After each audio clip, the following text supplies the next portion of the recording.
Setelah 5 tahun Jumbo akhirnya datang guys, dan gue happy banget ya. Terus kita juga diundang ke acara screeningnya, gue happy banget. Gue nonton Jumbo bisa salah satu yang duluan gitu lah ya di screeningnya. Terus juga ngeliat pressconnya bareng sama Cass sama Rian Adriandi. Seru banget dengerin mereka, proses mereka gitu dari 5 tahun yang lalu sampai sekarang gitu. Keren banget experience ya. Gue juga merasa nggak tahu kenapa ya, padahal ini bukan film gue loh. Gue tidak terlibat sama sekali di film Jumbo ini, tapi gue pas nonton tuh rasa bangganya tuh luar biasa. Kayak itu tuh kayak hasil karya gue, padahal gue nggak ada andilnya sama sekali. Kita cuma nonton doang anjir, tapi itu gue rasanya kayak bangga banget. Wah anjir, filmnya akhirnya jadi, wah bagus ya hasilnya gini. Gue dalam hati ngerasa gitu sampai ketika ada momen kayak animasi yang keren gitu, kayak ada momen yang keren di film Jumbo, gue sampai berkaca-kaca. Padahal tuh adegannya bukan adegan sedih, cuma memang gue melihat animasinya sekeren itu gitu, dan rasa bangganya bikin gue sampai nyaris mau nangis bro. Sebangga itu gue nonton Jumbo. Mungkin kalian nonton ini kayak lebay cuma nggak tahu kenapa ya, gue bangga banget. Udah lama gitu ya pengen kita punya animasi atau film yang sekelas Hollywood lah, atau yang bisa diterima dunia, yang bisa ditonton oleh orang-orang di seluruh dunia. Jumbo ini salah satunya. Ketika gue nonton, wah ini standarnya udah tinggi banget sih.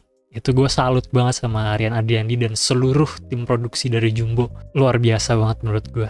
Jadi ini akan banyak banget pujian ya ke Jumbo.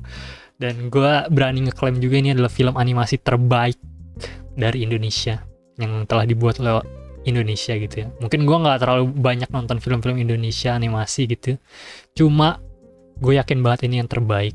Mungkin bukan dari secara animasi doang ya, cuma dari plot menurut gue ini bener-bener mateng sih.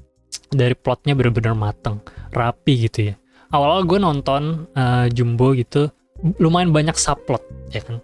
Pertama plotnya kita diperkenalkan oleh Don yang ditinggal oleh kedua orang tuanya gitu.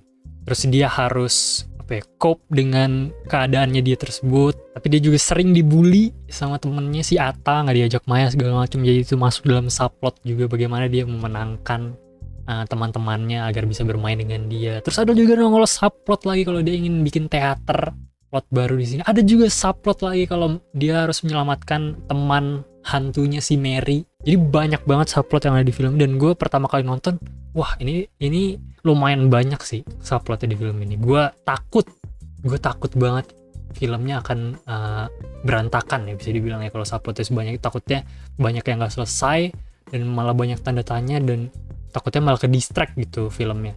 Tapi ternyata ketika gue nonton sampai habis, rapi sih, dijahit dengan rapi oleh Rian Adriandi. Semuanya subplotnya bisa diselesaikan dengan baik sampai akhirnya kita bisa fokus ke plot utamanya sampai klimaks filmnya. Itu menurut gue dari segi plot rapi sih menurut gue, dan itu yang bikin gue yakin kenapa kalau ini adalah salah satu film animasi terbaik dari Indonesia sejauh ini ya, selain dari kualitas animasinya. Mungkin next adalah kualitas animasinya ya. Kualitas animasinya gila, nggak usah ditanya guys. Kalau udah nonton trailernya itu udah mirip lah kayak gitu, kurang lebih.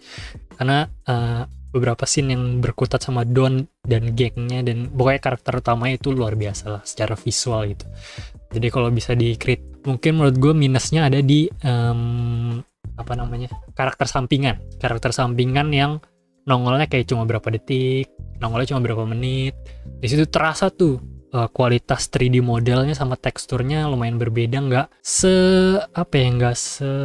sedetail peran utamanya lah, bisa dibilang kayak desainnya Don, Mary gitu-gitu segala macem lah, yang memang sudah sering nongol, which is make sense dan bisa diterima gitu. Cuma ya itu sih, kalau misalkan apa yang membedakan sejauh ini kayak film Jumbo sama misalkan Pixar lah misalnya gitu, bisa jauh-jauh gitu bandinginnya ya.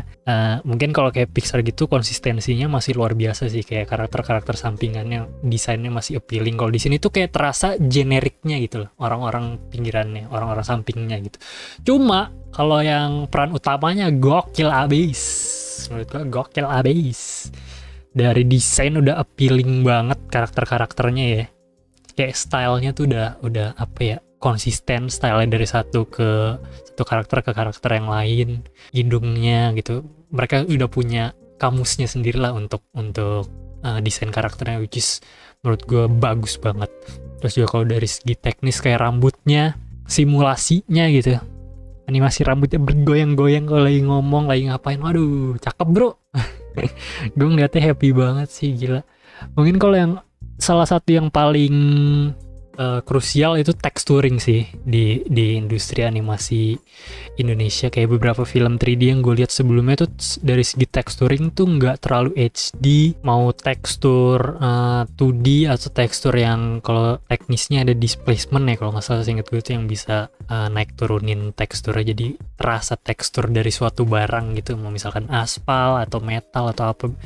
Itu ada gue yang lihat dari film-film animasi 3D Indonesia, kurangnya di situ sih, detail di sini. Jadi kalau di zoom kadang terlihat rada burem dan apa ya, plain aja gitu. Kalau di jumbo ini tuh bener-bener apa ya, detail, jadi terasa natural gitu. Kalau ada kotor kelihatan kotornya. Itu detail-detail kayak gitunya yang bener-bener bikin film ini hidup sih. Itu keren banget menurut gue, detail kecil itu yang sangat diperhatikan oleh Rian Adrian. Dan itulah yang gak heran gitu kenapa film ini butuh waktu untuk 5 tahun. Dan menurut gue 5 tahun itu waktu yang cukup cepat ya untuk sebuah negara yang industri animasinya tidak semaju Hollywood gitu. Bahkan film-film Hollywood aja animasi atau mungkin film China gitu yang udah lumayan keren, itu bisa makan waktu 5 tahun gitu. Spider-Verse saya luar biasa, meskipun ya kualitasnya masih nggak seperti itu ya. Cuma untuk industri yang masih belum se-advance itu, menurut gue 5 tahun itu waktu yang cukup singkat sih. Apalagi lu dapat hasil yang sekeren ini di film Jumbo gitu. Itu keren banget sih menurut gue. Lucu juga filmnya pastinya ya.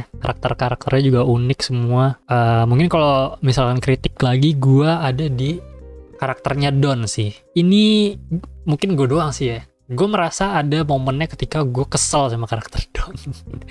Karakter Don ketika dia egois lah gitu sama temennya. Rada aneh aja sih menurut gue. Gak tahu ya, mungkin oke untuk kita merasakan kesel atau nggak terlalu suka sama karakter utamanya. Cuma rada aneh aja menurut gue ketika di awal gue udah berempati sama Don gitu. Kalau dia tuh memang kasihan, udah ditinggal ibunya, dibully temennya, tapi kok ngeselin gitu. Ngeselin, egois sama temennya gitu. Harusnya ya mungkin di film ini dijelaskan juga ya kenapa, maksudnya kan dijelaskan juga kalau dia ditinggal, dia dibully, dia dikucilkan gitu. Jadi kita harus maklumi juga lah kalau dia kadang tidak sempurna juga, dia punya keegoisan. Cuma mungkin ya, gue nggak pasti juga, mungkin caranya untuk dia menunjukkan keegoisannya itu yang kurang serak gitu. Kayak apa ya, mungkin kalau digambarkan lagi kalau Don itu melakukan sisi egoisnya itu tanpa dia sadar gitu ya, tanpa dia sadar sama sekali, bisa dibilang kayak naif atau lugu dan melakukan keegoisan itu, mungkin masih oke gitu. Tapi di sini kita melihat kalau Don itu sebenarnya sadar dan udah diingetin berkali-kali sama temennya, jangan gitu, cuma dia tetap egois gitu. Dan itu yang bikin kesal mungkin ya. Mungkin kalau misalkan digambarkan kalau dia tuh nggak sadar, oh iya selama ini gue egois ya, mungkin itu akan lebih acceptable gitu. Cuma yang gue rasakan rada aneh aja sih ketika lo membenci karakter, nggak membenci ya, sorry, ketika lo ada momen, nah Don kok kayak gitu sih Don gitu ke karakter utamanya, itu rada nggak enak aja di dalam hatiku gitu. Itu sih kalau dari segi kritik. Cuma ya itu menurut gue minor dan sangat tertutupi oleh kelebihan dari film ini sih yang super duper keren. Gue nggak tahu lagi harus memuji apa karena semua udah gue keluarkan ya. Animasinya gokil, tim animatornya juga keren-keren semua. Yang gue perhatikan juga gerakan mulut bisa sama banget sama voice actingnya, itu aja itu udah apresiasi bro menurut gue. Itu susah banget loh, itu detail. Belum lagi acting dari setiap karakternya lucu-lucu, bagus-bagus semuanya, exaggerationnya dapat semua. Terus juga sinematografinya kreatif, ada beberapa momen yang hanya film animasi nih yang bisa melakukan ini. Itu di film ini ada. Plotnya juga lumayan oke, ada twistnya juga seru. Terus ya itu sih menurut gue bagus banget film Jumbo ya. Gue happy, gue bangga banget ketika nonton ini. Dan gue berharap ini adalah sebuah awal dari meluncurnya industri animasi di Indonesia sih. Dan gue yakin kedepannya sangat cerah sih kalau Jumbo ini berhasil di bioskop, dan gue yakin akan berhasil. Gue nggak sabar untuk menonton film-film animasi di Indonesia sebelumnya yang digarap dengan baik ya. karena ini gue suka banget sih. Terasa kalau film ini tuh berangkat dari cerita dulu tuh terasa banget. Sekarang ada beberapa film animasi yang berangkat dengan kayaknya keren nih kalau kita bikin animasi kayak gini, tapi ceritanya belum matang banget gitu. Ada beberapa film animasi yang kayak gitu, dan Jumbo ini terasa banget ini berangkat dari cerita dulu karena ceritanya rapi banget dan matang banget, barulah dieksplor di animasi, dan itu adalah animasi. Karena mau apapun format film lu, cerita itu nomor satu tetap sih ya. Kalau misalkan animasi lu keren, mungkin keren banget, tapi ceritanya jelek, kalau cerita biasa aja masih oke lah, masih diterima, masih ditutupi dengan animasi yang keren. Tapi kalau ceritanya jelek dan gak make sense dan berantakan gitu, dan gak tahu mau kemana arahnya, itu sudah merusak experience banget sih, mau animasi lu bagus atau enggak. Tapi Jumbo keren banget dari segi cerita, dari semuanya lah gue suka bro. Dan ini jadi salah satu comfort movie ya mungkin di film-film animasi Indonesia gitu. Kalau misalkan nanti udah nongol di streaming service juga kayaknya akan ditonton berkali-kali, dan akan semoga ya misalkan di TV gitu, udah masuk di TV akan di setel di setiap lebaran gitu, atau di setiap hari raya apa gitu. Itu seru banget sih kayaknya. Oke lah, jadi harapan gue ke depannya animasi Indonesia bisa berkembang, jadi kita bisa memproduce banyak animasi-animasi yang keren. Sukses terus lah untuk Jumbo, dan congrats untuk tim Jumbo dan Rian Adriandi untuk menciptakan sebuah mahakarya yang keren banget. Jadi segitu aja review dari Sinematika Malam. Kalau kalian sudah nonton, kalian langsung komen di bawah. Misalkan kalian ada kritik untuk film ini juga nggak apa-apa, kita bisa diskusi gitu, jadi kita bisa saling belajar, atau mungkin kita malah jadi pengen nonton lagi untuk melihat kelebihan atau kekurangannya dari film Jumbo ini. Mari kita support Jumbo guys. Sampai ketemu di episode berikutnya. Bye bye.